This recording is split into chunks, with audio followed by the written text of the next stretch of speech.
용이의 경제학 교실. 안녕하세요, 용용입니다. 오늘은 고종 황제부터 정확하게는 흥선대원군 집권기부터 이제 일제강점기 이전까지 우리나라가 일본의 고관을 빼앗긴 시기에 대해서 알아볼 건데요. 우선 흥선대원군이 집권하게 된 건 이제 철종 이후에 철종이 대가 없어서 다른 사람의 이제 근처 친인척을 찾다가 이제 흥선대원군의 아들인 고종을 찾게 되었고요. 그 당시에는 이제 우리가 이야기했던 대로 세도정치가 한참 유행하던 시기입니다. 그래서 이제 세도정치의 끝을 내고 왕권 강화를 위해서 흥선대원군이 되게 노력을 해요. 근데 이제 그때 마침 이제 세계사의 영향으로 해외에서 우리나라와 수교를 하자라는 이야기를 많이 합니다. 이걸 반대했던 사람들이 흥선대원군이고요. 흥선대원군은 그래서 왕권 강화와 세국 정책을 했다라고 이야기를 할 수 있고요. 이제 그러면서 고종이 어느 정도 나이를 먹고 나서 직접 통치를 하게 될 때는 민비의 영향을 많이 받습니다. 민비의 영향을 받으면서 이제 개화를 시작하게 되죠. 나라를 열게 되고요. 그러면서 개화라는 걸 시작하게 되고 이럴 때 이때 이제 우리나라가 다른 나라 다양한 수교를 맺게 됩니다. 그래서 우리나라에서 뭐 일본이 들어오고요. 청나라는 애초에 들어와 있었는데 새로운 조약을 맺게 돼서 들어오게 되고 서양에서 미국이 들어오게 되고 러시아가 들어오게 되는 모습이 나타나죠. 이때 이제 우리나라가 국권을 회복하기 위해서 다양한 노력들을 많이 하고 개혁들도 많이 하게 됩니다. 하지만 제대로 성공했다라고 보기는 상대적으로 조금 어렵고요. 그리고 이 시절을 배경으로 한 드라마나 영화가 매우 많이 나오고도 있습니다. 그래서 상대적으로는 익숙할 수는 있는데 또 한편으로는 역사적 기록이 너무 많아서 되게 복잡하다라고 생각할 수도 있는 파트입니다. 그리고 수능에서 보면 이 부분이 이제 지난 5개년 수능을 봤을 때 약 3문제 정도가 나왔었는데 지난해는 4문제, 지지난해는 5문제가 나왔어요. 그리고 이제 지난해 수능과 지지난해 수능을 보면 앞에 조선 뭐 후기까지 제가 이야기를 했을 때 문제수가 상당히 적었잖아요. 그러면 그 이후에 내용이 많아지거든요. 그랬을 때 이 시점부터 그러니까 우리가 과거에 근현대사로 나누었을 때 근현대사가 시작된 이 시점부터 문제수가 증가하게 되었다는 걸 우리는 확인할 수 있거든요. 그래서 이 부분에 대해서 우리는 이제 좀 깊게 공부를 해야 될 거고요. 이 부분에는 또 암기해야 될 것들이 되게 많아요. 저는 개인적으로 암기하는 걸 되게 싫어하지만 수능을 치기 위해서는 암기를 어느 정도 해줘야 되고요. 그래서 앞에서 제가 고대 역사를 다룰 때 이야기했던 대로 좀 키워드별로 이렇게 맞춰 가면서 그 순서를 이해하면서 공부를 하는 것이 중요하다라고 개인적으로 생각합니다. 그래서 문제부터 확인해 보도록 하겠습니다. 2020년도 수능 문제 11번을 보면 다음 가상의 대화가 나타나게 된 배경으로 가장 적절한 것은인데요. 청나라 상인이 한성과 양화진의 영업소를 개설할 수 있게 되었다. 정부의 허가를 받으면 청나라 상인이 내륙에서도 활동할 수 있게 되었으니 우리 조선 상인들에게 피해가 있을까봐 걱정이다 라고 합니다. 그래서 보기를 보면요. 1번 광무개혁, 2번 국제보상운동, 3번 러시아가 저릉도 조차 시도, 4번 일본이 황무지 개간권 요구, 5번 조청 상민 수륙 무역장전 체결인데요. 이걸 우리가 문제만 보면 사실 정답이 나와요. 조선과 청나라의 상민들이 이제 수륙, 물과 내륙에서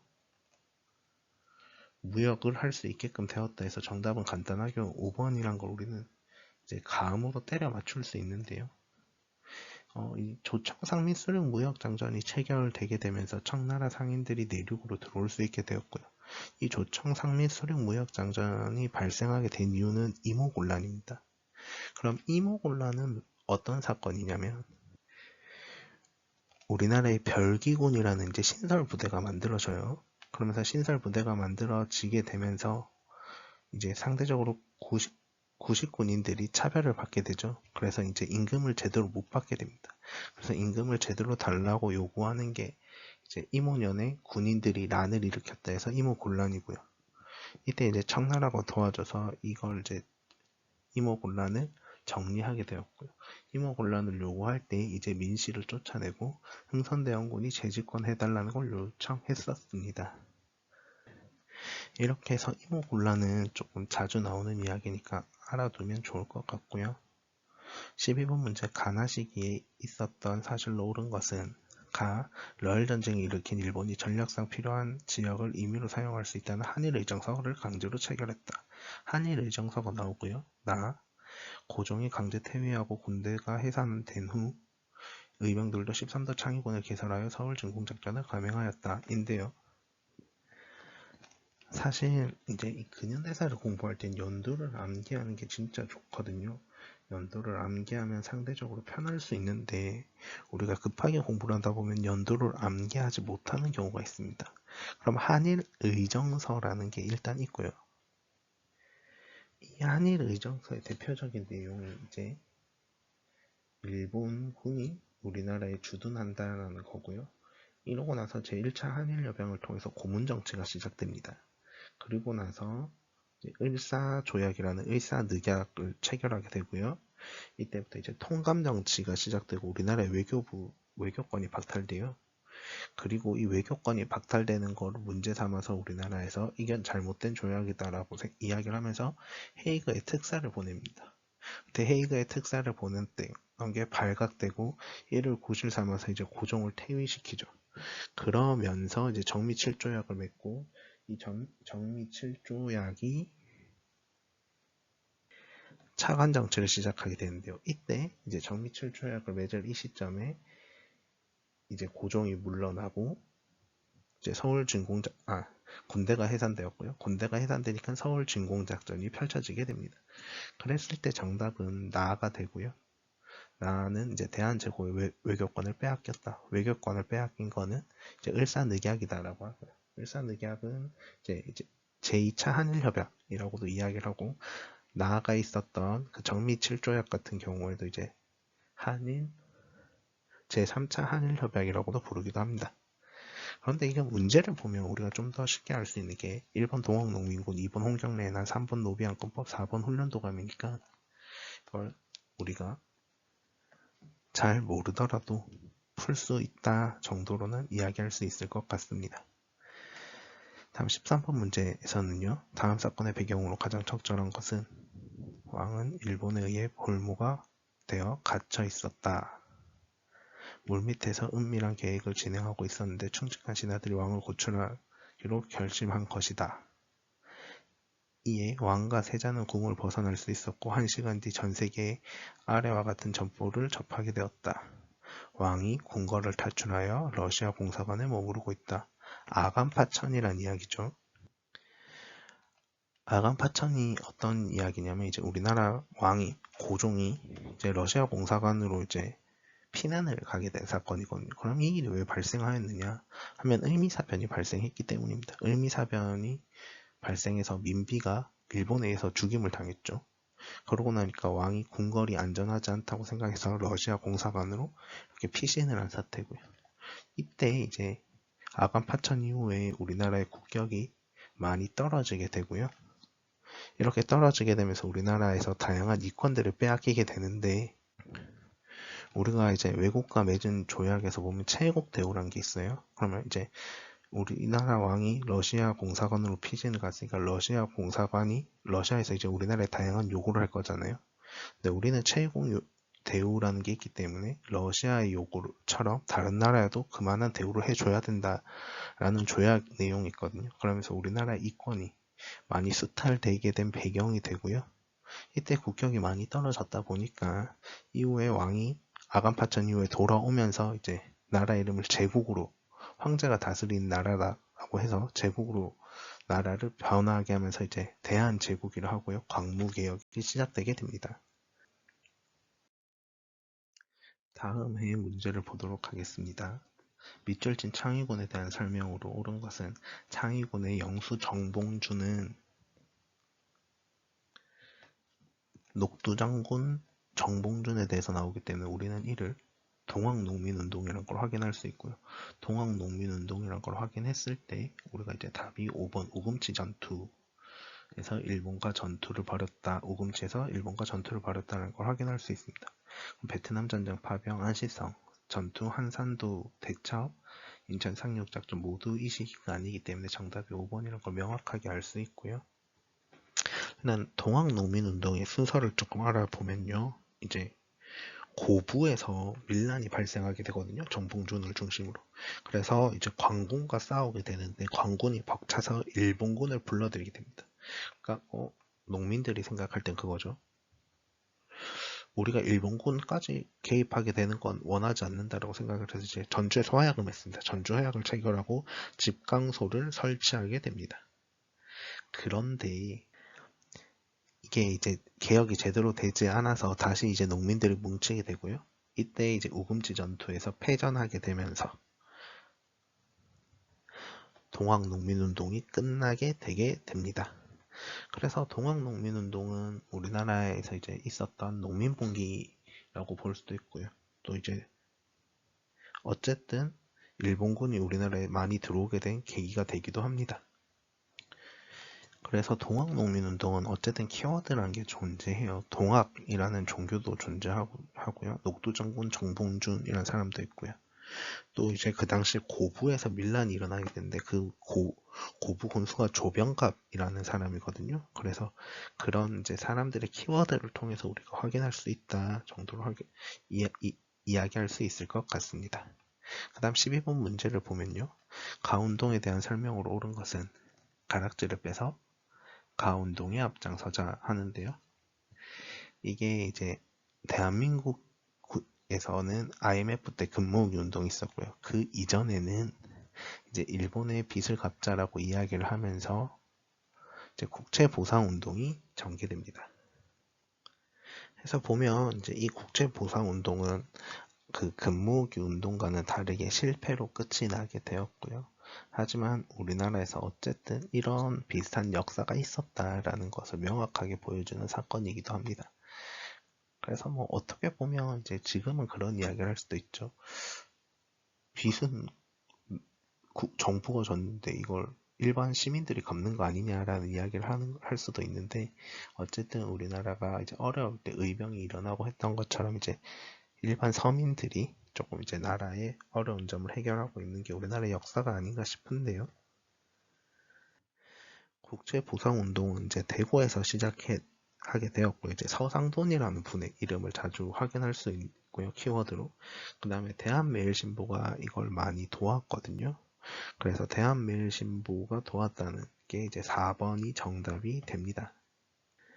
그리고 보면 이제 이때도 그런 이야기를 해요. 뭐 담배 하루 한 갑 안 펴서 그 돈을 모으면 우리가 뭐 이제 몇백만 백성이 있으니 몇 천만의 백성이 있으니 우리가 금방 1,300만 원 모아서 갚을 수 있다 그런 이야기를 하거든요. 그래서 이제 근무운동과 매우 흡사하다라고 이야기를 할 수 있고요. 뭐 청군의 개입으로 실패하였다는 아니고 일본의 방해로 실패하게 되었고요. 뭐 조선건국준비위원회 아닐 거고 치안유지법 아닐 거고 임원선 등의 영남 만이소 사건인데 영남 만이소 사건은 우리나라가 이제 개화를 하는 걸 반대하는 사건이거든요.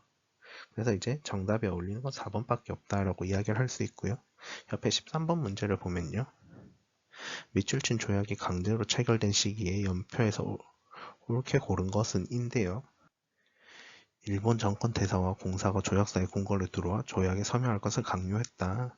그 내용을 보면 일본인 통감이라는 게 나오고 외교권 박탈이 나오니까 이건 을사조약이다라는 걸 확인할 수 있고요. 을사조약이 나온 것은 아무래도 대한제국이 수립된 이후에 고종이 퇴위하기 전까지의 사건이 될 테니까 라가 될 거고요.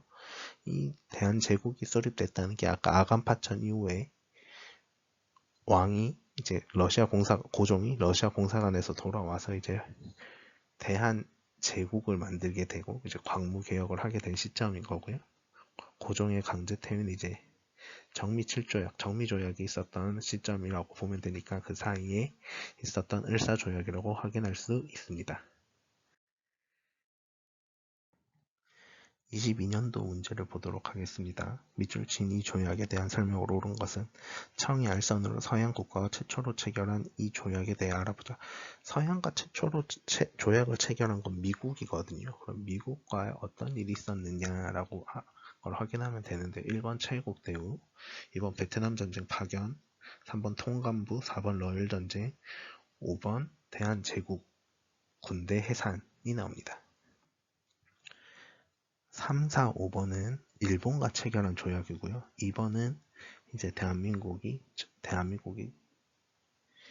독립한 이후에 건국된 이후의 이야기거든요. 그러면 정답은 1번 칠국 대우 조항이 포함되었다 라는 걸 확인할 수 있고요. 미국과 체결된 조약 이후에 우리나라의 대다수의 조약에는 칠국 대우가 포함되게 됩니다. 12번 다음 자료를 활용한 탐구활동으로 가장 적절한 것은 이제 난리의 빌미는 고부였으니 고부 아까 들었던 이야기죠. 온갖 방법으로 백성을 수탈한 자가 조병갑이 아닙니까? 조병갑이 나옵니다. 안핵사 이용태가 나오고요. 이것은 이제 우린 동학농민운동이라는 걸 확인할 수 있고요. 밑에 보면 둘째 줄에 정봉준 등이 이끄는 농민의 무리가 전주성을 차지하고가 나옵니다. 그래서 우리는 동학농민운동이라는 걸 바로 확인할 수 있고요. 삼별저 정동행성은 고려 때 이야기고요. 병자호란, 그다음 백두산 정계비는 이제 이전의 조선 시대이긴 하지만 이전의 이야기라는 걸 확인할 수 있습니다. 그 다음 문제, 밑줄 친 이 단체에 대한 설명으로 옳은 것은인데요. 이 당시에 우리나라에서 정말 다양한 단체가 나오고 정말 다양한 신문들이 나오게 됩니다. 그래서 우리는 그 단체의 어떤 키워드를 하나씩 알아둬야 되는데요. 그럼 어떤 단체인지 확인을 해보겠습니다. 피고인은 이 단체가 삼원보에 신흥 강습소를 세우고 기회를 타서 독립전쟁을 일으키고자 하는 것을 알고 있었는가? 라고 질문을 하고요. 몇 년 전 한국인들이 교육과 산업의 증진을 목적으로 조직했다고 들었을 뿐이다 라고 대답을 합니다. 그래서 다른 이들의 진술에 따르면 피고인은 자주 평양에 가서 이 단체가 설립한 태극서관의 모임에 참석하였다고 한다. 또한 데라우치 총독을 암살하려는 사람들을 이끌고 산천에 갔다고 들었다. 그러한 진술을 견딜 수 없는 고문활에 강요된 것이므로 이 공개 법정에서 드러나지 않았는가라고 이야기를 합니다. 이 단체는 신민회인데요. 신민회는 정말 큰 단체고요. 정말 자주 나오는 단체고 비싼 이름의 신관회라는 단체도 있어요. 그리고 신민회는 다양한 활동을 했는데 이제 공화정을 처음 이제 이야기했던 단체로 저는 알고 있고요. 아까 이야기했던 신관회 같은 경우에는 좌우 합작 이제 독립운동을 하는 과정에서 좌익과 우익이 나뉘잖아요. 이 좌우 합작을 위해서 노력했던 단체입니다. 어쨌든 이 신민회에 대한 이야기인데요. 신민회는 사모부의 신흥 강숙소니까 신흥 무관학교도 세웠고요. 그 다음에 태극서관 이런 것도 만들었었고요. 데라우치 총독을 암살하려는 시도도 했었습니다.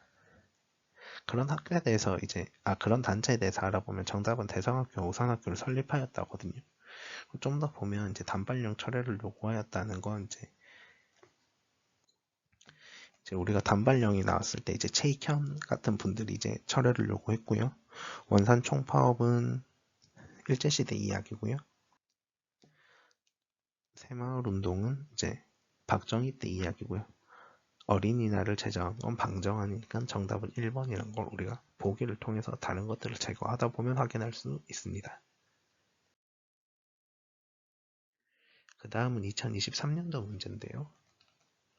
가인물에 대한 설명으로 옳은 것은인데 탐구활동 보고서에 보면 한국의 유네스코 세계유산 소개하기입니다. 그래서 소개유는 세계유산으로 등재된 서원은 왕의 아버지인 누가 주도해서 서원 철폐를 했다. 서원 철폐를 하신 분은 이제 흥선대원군이고요. 흥선대원군은 이제 우리나라의 세국 정책과 왕권 강화를 위해 노력했습니다. 그럼 왕권 강화를 위해서 무엇을 하셨냐? 이제 경복궁 중건을 추진하였었고요. 이 경복궁을 중건하는 과정에서 당백전을 발행해서 이제 나라 경제가 좀 힘들었던 시기가 있거든요. 그래서 정답은 3번 경복궁 중건이 되고요. 삼국사기, 시무 28조, 한인애국단, 귀주에서 거란궁 격파 모두 시기가 조금 안 맞다라고 이야기를 할 수 있습니다. 8번 가에 들어갈 내용으로 가장 적절한 것은 이양로 등의 열강의 통상 요구 거부하고 침략에 맞서 싸우자고 했다. 최익현은 외양 일체론을 주장했다. 이만손 등 영남 유생들은 만인소를 올려 서양 열강의 수교를 반대했다. 결국 외국과 수교하지 말자라는 거고 이것은 위정척사 운동이라고 합니다. 자, 다음 9번 밑줄친 별난의 영향으로 가장 적절한 것은인데요. 우정 천국 개국 축하연에 별난이 일어나자 김옥봉과 박영효 두 사람이 왕궁으로 달려갔다라고 합니다. 우정 총국 개국 축하연에 별난이 발생한 건 갑신정변이에요. 그래서 이 밑줄친 별난이라고도 이야기를 하거든요. 그래서 이제 갑신정변은 사실 3일 만에 끝이 나서 3일 천하 뭐 이렇게 이야기도 합니다. 그런데 이 갑신정변이 발생하게 된 건 우리나라의 급진 개화파들이 이제 우리나라를 개혁하자 서구식 근대화를 목표로 발생하게 되었고요. 그리고 이분들이 사실은 이제 김옥균과 박영우 같은 분들이 이 갑신정변을 주도하고 일본을 망명하게 되는데요. 이 사건으로 갑신정변으로 인해서 일어난 영향으로 오른 것은인데 정답은 3번이 되고요. 뭐 삼천교육대가 운영된 건 이제 대한민국의 이야기, 자유시 참변은 일제강점기 때 이야기, 삼별초가 조직된 건 고려 때 이야기, 그 다음에 노급이 폐지된 건 신라 때 이야기니까 이 시기만 대충 봐도 정답은 한성조약이라는 걸 우린 확인할 수 있고요. 우리나라가 이제 일본처럼 일본의 메이지 유신처럼 빠르게 개화를 하는 것을 목표로 했었는데 실패하게 됐고요. 이때 이제 실패 이후에 가부 개혁이 발생해요. 가부 개혁은 이제 조금 더 온건파가 이제 진행하게 되는 거고요. 그래서 뭐 1차와 2차에 거쳐서 진행하게 됐고 이때 이제 신분제가 폐지되는 사건이 발생하기도 합니다. 다음 문제 확인해 보겠습니다. 10번 문제고요. 밑줄친 운동에 대한 설명으로 옳은 것은인데 바로 국채보상 기성회가 나오니까 국채보상 운동이라는 걸 우린 확인할 수 있고요. 국채보상 운동에 대해서 이야기를 하면 아까처럼 대한매일신보라는 것을 확인할 수 있습니다. 그래서 이것도 보면 홍원철폐 같은 경우에는 이제 대한민국에서 있었던 이야기고요. 서경천도를 추진한 거는 아마 묘청이 이야기일 것 같습니다. 혹은 이제 장수왕이 이제 평양으로 천도를 하기도 했었고요. 그다음 동학교조 신원 요구는 이제 동학농민운동에서 발생한 거. 그다음 일본의 황무지 개간권 요구는 이제 보완회라는 단체가 있어요. 그래서 이 단체별로 특성을 암기해야 된다는 게 이런 문제인 거고요. 황무지 개간권 요구 이랬을 때 바로 보완회가 나올 수 있게끔 이제 연습이 되어 있어야 되고요. 그래서 이 문제는 상당히 이제 최근 문제 트렌드와 맞지 않게 매력적 오답이 조금 있는 그리고 단체들을 외워서 이제 비슷한 시기에 보기에 비슷한 시기의 내용이 좀 많았다라고 이야기를 할 수 있고요. 12번 문제를 보면 미친춘 조약에 대한 설명으로 옳은 것은인데 민영환이 조약 체결에 한거하여 자결하였다라고 나오고요. 넷째 줄을 보면 박재순, 이주연, 이완용, 이근택, 권중현, 오적이 나옵니다. 그래서 이 조약은 을사조약이다라는 걸 알 수 있고요. 을사조약을 맺게 된 이후에 이거에 대해서 이제 고종이 헤이그 특사를 파견하게 되죠. 그래서 정답은 헤이그 특사 파견의 계기가 되었다가 정답이 되고요. 일본 조선 침략의 영향으로 미국과 체결한 건 앞에서 봤던 대로 이제 미국과 처음 조약을 체결할 때 나왔던 이야기고요. 미군이 대한민국을 주둔을 허용했다는 건 미군이 대한민국에 주둔을 한다. 이건 대한민국에서 있었던 이야기고요. 직강소라는 단어는 이제 동학농민운동이고요. 간도를 청해 영토로 인정하였다는 건 이제 별개 이야기이기 때문에 이걸 제외해보면 결국 정답은 3번이라는 거 우리는 확인할 수 있고요. 마지막으로 가장 최근 문제 보도록 하겠습니다. 7번 가에 들어갈 내용으로 가장 적절한 것은인데요. 운요 사건이 나오고요. 이 운요 사건으로 인해서 우린 강화도 조약을 맺게 되고 이 강화도 조약은 뭐 이제 조일 수호 조규가 체결되었다가 정답 3번이 되고요. 제너럴 샤머노가 발생한 거는 이제 평양에서 있었던 일이고 미국이 우리나라 수호 이제 처음으로 수교하자고 들어온 사건인데, 이때 이제 평양감사가 박규수라는 분이에요. 이분이 이제 그 제너럴 셔먼호에 불을 지르거든요. 그런데 이분은 이제 우리나라 정책이 당시 세국 정책이라서 이제 제너럴 셔먼호가 발생했을 때 가장 앞장서서 저지했던 분인데, 사실 이분은 개화에 되게 찬성하시는 분이고요. 우리나라 개화파에 있어서 매우 앞서 있는 분이에요. 그래서 뭐 개화파에 뭐 이렇게 우리가 조직도를 그려보면 이제 가장 앞에 계신 분 중에 한 분이거든요. 또 이분은 또 연암 박지원 선생님의 손자이기도 해요. 그래서 실학이나 혹은 외국의 기술을 받아들이고 외국의 이제 상업을 발전하고 이런 데 많은 관심이 있었던 분이라고 우리는 추측할 수 있고요. 하지만 국가에 갈리기 때문에 국가 정책에 따라서 세국 정책을 했다라고 이야기를 할 수 있을 것 같고요. 정동행성 임무소가 폐지된 건 고려 때 이야기고요. 병인 양요가 발생한 건 이제 병인 박해가 있었고요. 이때 이제 프랑스 선교사들이 죽으니까 이제 프랑스가 병인년에 이제 우리나라를 쳐들어오게 된 거고요. 이 연절에 이제 제너럴 셔먼호가 있고, 제너럴 셔먼호 때 이제 신미양 미국이 쳐들어오는 경우가 있고요. 이 병인 양요 때 이제 프랑스가 강화도를 공격하거든요. 이때 강화도를 공격해서 외교장각에 있는 많은 책들을 훔쳐가요. 그래서 이제 뭐 직지심체 요절 같은 책들이 프랑스에 있게 되는 사건이 이때 발생한 거고요. 그 다음 인조 반정이 일어났던 인조 반정은 이제 광해군 다음 왕이니까 아니다라는 걸 확인할 수 있습니다. 다음 8번 문제를 보면 다음 자료를 활용한 탐구 주제로 가장 적절한 것은, 자, 뭐 필담을 나누며 이르기를 우리나라는 근래 재정이 고갈되어 구직군인들에게 몇 달째 급료를 주지 못하고 있다. 정답은 이제 이모곤란이란 걸 바로 확인할 수 있습니다. 다음은 9번 문제인데요. 가해 운동에 대한 설명으로 옳은 것은 프랑스 파리에서 열린 제216차 유네스코 집행이사회는 가하 기록물의 세계문화유산 등재를 최종 결정하였다. 뭐 잘라 나오고 지도자 정봉준 나오죠.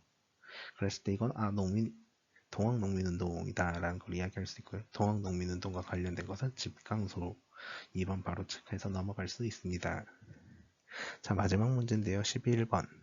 다음 대화의 배경으로 가장 적절한 것은 종로에서 거의 날마다 보안회가 주관하는 대중집회가 열리고 있다네. 수천 명이 모여 한 뼘의 국토도 외국인에게 내줄 수 없다는 주장을 펼친다고 하더군. 보안회라는 키워드를 통해서 우리는 바로 황무지 개관권이라는 걸 확인할 수 있고요. 그래서 바로 정답은 3번이다 라고 우리는 확인할 수 있습니다.